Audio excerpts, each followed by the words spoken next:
बिस्मिल्लाहिर्रहमानिर्रहीम अस्सलामुअलैकुम dear students, welcome to photon academy. हम क्लास 9 की फिजिक्स की जो न्यू बुक है उसका चैप्टर नंबर 4 स्टडी कर रहे हैं, turning effect of forces. Previous lecture के अंदर हमने रेजोल्यूशन ऑफ फोर्सेस के बारे में पढ़ा था।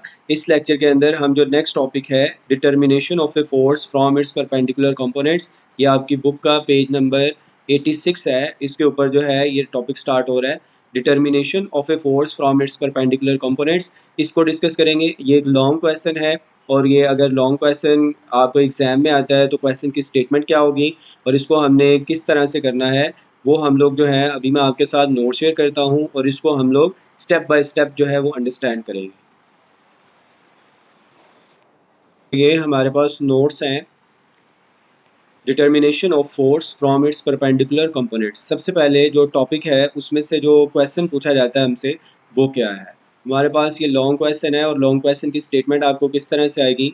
Explain how the magnitude and direction of a force can be determined from its perpendicular components.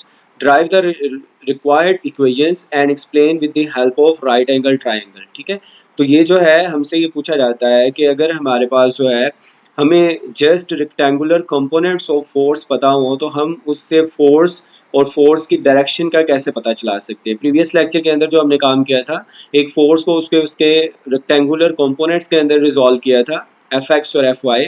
अगर हमारे पास रेक्टेंगुलर कंपोनेंट्स गिवन हो, एफ एक्स और एफ वाई वो कंपोनेंट्स अगर गिवन हो तो हमें जो है वो फोर्स को किस तरह से फाइंड आउट कर सकते हैं वो बताना है। ठीक है, ये भी एक लॉन्ग क्वेश्चन है, आपकी पुरानी बुक जो थी उसके अंदर भी था ये। तो सबसे पहले हम लोग जो है इसका आंसर की जो हेडिंग होगी, पहले जो है इसका इंट्रोडक्शन लिखेंगे। तो हमारे पास इंट्रोडक्शन क्या होगा। So force, a force is a vector quantity which means it has both magnitude and direction। एक जो फोर्स होती है वो एक हमारे पास वेक्टर क्वांटिटी होती है और उसके उसके अंदर जो है वो दो चीज़ें होती है, एक मैग्नीट्यूड एंड डायरेक्शन। तो यहाँ पे भी अगर हमने फोर्स बनानी है रेक्टेंगुलर कंपोनेंट से तो हमें जो है वो मैग्नीट्यूड भी ड्राइव करना है फोर्स का और साथ में डायरेक्शन, ठीक है, उसके रेक्टेंगुलर कंपोनेंट से। In many practical situations, a force is resolved into two mutually perpendicular components, Fx and Fy, Fx along x-axis and Fy along y-axis. If these components are known, अगर ये components जो हैं वो हमें पता होते हैं, we can drive the original force vector F using the Pythagoras theorem and trigonometric ratios। ये Pythagoras theorem जो है आपने जो है वो मैथमेटिक्स के अंदर इसको देखा होगा।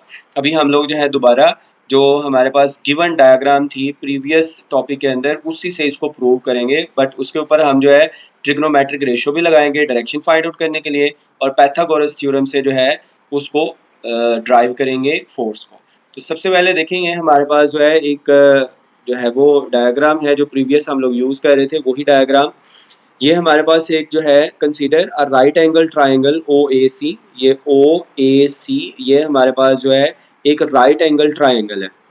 ठीक है, अब अगर आप इस राइट एंगल ट्राइंगल के अंदर देखें तो ये जो ओ ए है ये हमारे पास किसके इक्वल है, एफ एक्स कंपोनेंट। ठीक है, ये एक्स डायरेक्शन में है तो इसको हमने बोला था एफ एक्स कंपोनेंट और ये वाला जो कंपोनेंट है that is F Y component.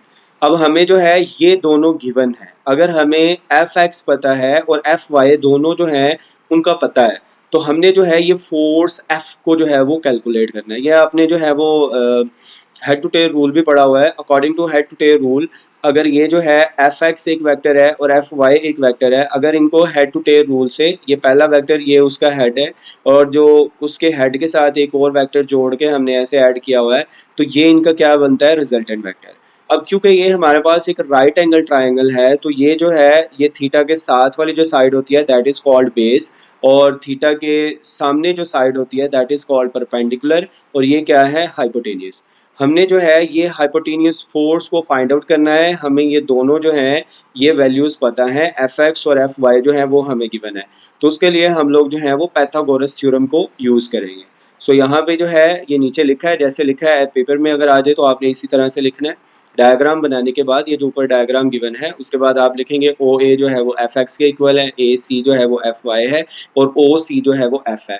Diagram के अंदर भी आप देख लें कि हमारे पास ये जो ओ ए है दैट इज एफ एक्स और इसके बाद जो है ए सी, ये A C that is F Y और ओ सी जो है दैट इज एफ। ठीक है, अकॉर्डिंग टू पैथागोरस थ्योरम।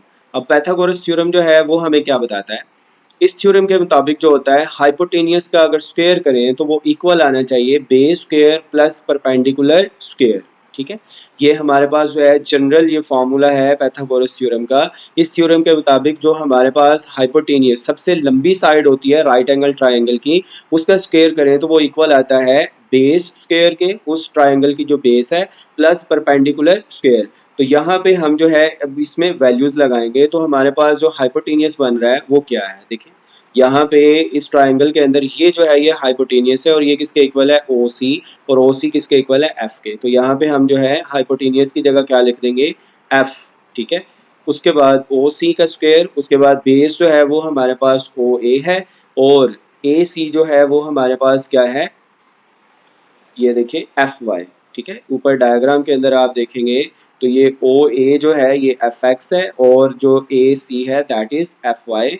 यहाँ पे हम जो है उनकी वैल्यूज लगा रहे हैं, ए सी हमारे पास परपेंडिकुलर है और ओ ए जो है ये बेस है। इधर जब वैल्यूज लगाएंगे ओ सी एफ फोर्स के इक्वल है, ओ ए जो है एफ एक्स के इक्वल है, और ए सी जो है वो एफ वाई के इक्वल है। आप ऊपर जो है वो डायग्राम से देख सकते हैं।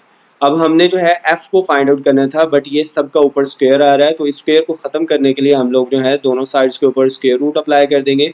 जब यहाँ पे स्क्वायर रूट अप्लाई करेंगे तो ये स्क्वायर रूट के साथ जो है ये स्क्वायर खत्म हो जाएगा और हमारे पास जस्ट आ जाएगा f, और यहाँ पे स्क्वायर रूट आ जाएगा F X square plus F Y square.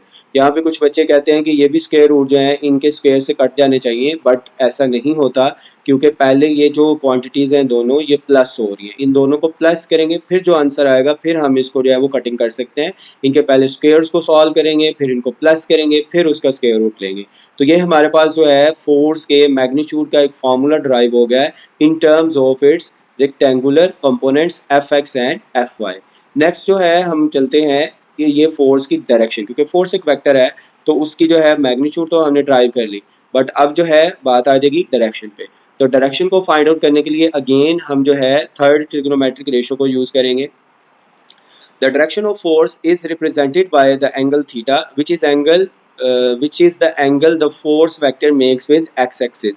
ठीक है, तो ये जो है ये क्योंकि फोर्स तो हमने फाइंड आउट कर ली, उसका फार्मूला बना लिया। अब हमने जो है ये एंगल थीटा जो है अगर उसको फाइंड करना है, अब थीटा एंगल फाइंड आउट करने के लिए हम लोग जो है ट्रिग्नोमेट्रिक रेशियो को यूज करेंगे टेंजेंट थीटा, और टेंजेंट थीटा हमारे पास इक्वल होता है perpendicular over base, perpendicular over base. तो यहाँ पे देखें नीचे जो है इसको लिखा हुआ है कि यहाँ से हमारे पास जो है ट्रिग्नोमेट्रिक रेशियो को अगर हम यूज करें, टेंजेंट थीटा किसके इक्वल होता है, परपेंडिकुलर ओवर बेस। और ऊपर अगर आप डायग्राम के अंदर देखें तो हमारे पास परपेंडिकुलर क्या चीज़ है, सो यहाँ से टेंजेंट थीटा का ये फॉर्मूला परपेंडिकुलर, हमारा परपेंडिकुलर यहाँ पे ये है, ये परपेंडिकुलर है, और वो परपेंडिकुलर किसके इक्वल है, एफ वाई। ठीक है, तो परपेंडिकुलर की जगह हम लोग जो है वो एफ वाई लिख देंगे, और ये जो हमारे पास है थीटा के बिल्कुल साथ वाली साइड इसको हम लोग क्या बोलते हैं, बेस, तो उसकी जगह क्या आ जाएगा, एफ एक्स। यहाँ से थीटा एंगल फाइंड आउट करना है तो ये जो टेंजेंट है ये उस साइड जाके, ये टैन जो है उस साइड जाके इन्वर्स हो जाएगा, और हमारे पास आ जाएगा tangent inverse F Y over F X. ये जो है ये थीटा डायरेक्शन के लिए हम लोग ये फार्मूला यूज़ कर सकते हैं। तो अब हमारी जो डेरिवेशन है वो कंप्लीट होगी, हमने मैग्नीट्यूड भी फाइंड आउट कर लिया फोर्स का और साथ में डायरेक्शन भी। सो यहाँ पे आगे अगर आप देखें, this formula gives the direction of force. Conclusion लिख देंगे, the magnitude of force is F is equals to under root fx square plus fy square। the direction of force is theta that is equals to tan inverse, ये जो भी formula बना है fy over fx। thus the original force vector can be completely described by knowing its perpendicular components। अगर just हमें fx और fy components का पता है तो हम लोग जो है वो ओरिजिनल फोर्स को भी फाइंड आउट कर सकते हैं। आगे हम लोग इसके रिलेटेड जब एग्जांपल्स करेंगे तो आपको ये चीज़ जो है वो बड़ी अच्छी तरह से क्लियर हो जाएगी। अभी इस लेक्चर के अंदर हमने क्या क्या चीज़ें की हैं, सबसे पहले हमने जो है ये लॉन्ग क्वेश्चन अटेम्प्ट किया है, क्वेश्चन की स्टेटमेंट, उसका जो है हम इंट्रोडक्शन लिखेंगे। इंट्रोडक्शन के बाद जो है वही डायग्राम जो पुराने जो है वो टॉपिक के अंदर हमने यूज़ की थी उसी डायग्राम को यूज़ करना है हमने, और जो डेरिवेशन है मैग्नीट्यूड ऑफ फोर्स की वो करेंगे। इसकी आप हेडिंग इसी तरह से बना देंगे। यहाँ से हम लोग जो है वो किस तरह से ड्राइव करते हैं कि ये हमारे पास जो है एक राइट एंगल ट्राइंगल बन गई है ओ ए सी, ये देखें ओ ए सी। इसके ऊपर हम लोग पहले जो है वो पैथागोरस थ्योरम लगाए और पैथागोरस थ्योरम के अकॉर्डिंग जो हाइपोटेनियस का स्क्वायर होता है वो इक्वल होता है बेस का स्क्वायर और परपेंडिकुलर का स्क्वायर। तो हाइपोटेनियस एफ है, बेस एफ एक्स है और ये एफ वाई है।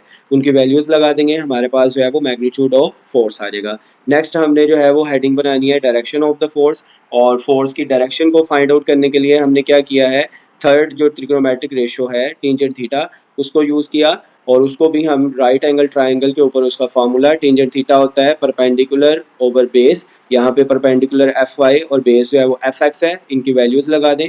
टेंजेंट थीटा का फार्मूला परपेंडिकुलर ओवर बेस, तो ये हमारे पास टेंजेंट थीटा आ जाएगा। नेक्स्ट जो है हम इसको इसी तरह से इसका कंक्लूजन लिख देंगे। आई होप आपको इस लॉन्ग क्वेश्चन की समझ आई होगी। अगर फिर भी आपका कोई क्वेश्चन हो तो आप कमेंट बॉक्स के अंदर मुझसे पूछ सकते हैं। Thank you so much for watching. अल्लाह हाफिज़।